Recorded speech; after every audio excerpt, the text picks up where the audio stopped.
Let's talk about വാഴ 2. എന്തൊക്കെയാണ് ഈ കൊച്ചു കേരളത്തിൽ സംഭവിക്കുന്ന?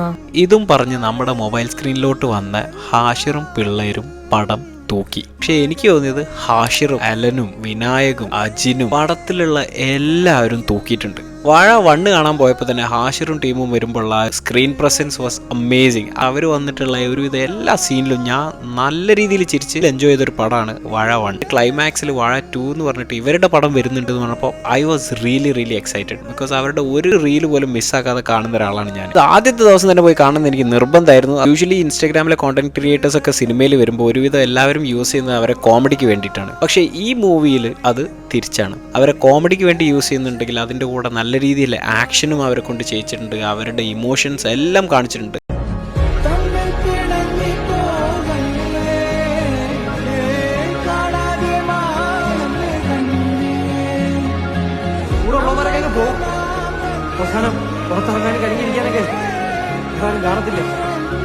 ഈ മൂവിയിലെ ഇമോഷണൽ സീൻസ് കണ്ടപ്പോൾ സത്യം പറഞ്ഞാൽ ഞാനും എൻ്റെ വൈഫും മാറി ഇരുന്ന് കരയായിരുന്നു. ഞങ്ങൾ അങ്ങോട്ടും ഇങ്ങോട്ട് നോക്കുമ്പോൾ ആൾ കണ്ണു കൊടുക്കുന്നത്, ആൾ എന്നെ നോക്കുമ്പോൾ ഞാൻ കണ്ണു കൊടുക്കുന്നത്. പാർട്ട് 1 ഫാമിലി ഡൈനാമിക്സും ഫ്രണ്ട്സും ആയിട്ടുള്ള റിലേഷനും അതൊക്കെ തന്നെയാണ് വാഴ 2 കാണിക്കുന്നത്.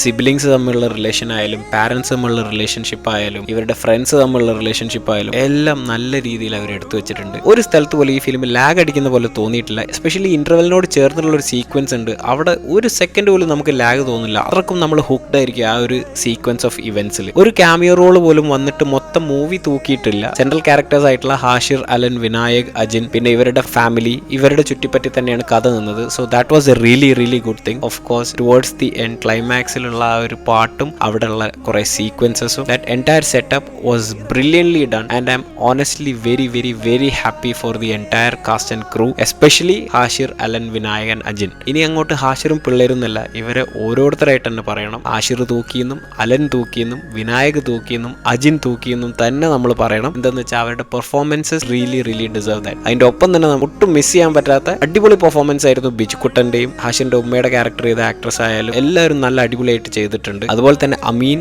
നിബ്രാസ്, നിഹാൽ, ഷോബാസ് അവരെപ്പോഴൊക്കെ സ്ക്രീനിൽ വന്നിട്ടുണ്ടോ അവർ ആ സ്ക്രീൻ പ്രസൻസ് കാണിച്ചിട്ടുണ്ട്. അവരിൽ മരുന്നുണ്ട് എന്നൊക്കെ പറഞ്ഞാൽ നിങ്ങൾക്ക് എന്റർടൈനിങ് ആയിട്ടുള്ള ഒരു മൂവി കാണണമെന്നുണ്ടെങ്കിൽ, ഒരുപാട് ചിരിക്കണം എന്നുണ്ടെങ്കിൽ, കുറച്ചൊക്കെ കരയണം എന്നുണ്ടെങ്കിൽ ഈ മൂവി എന്തായാലും നിങ്ങൾ മിസ് ചെയ്യരുത്. ഗോ വാച്ച് വാഴ 2 in theaters only. Bye.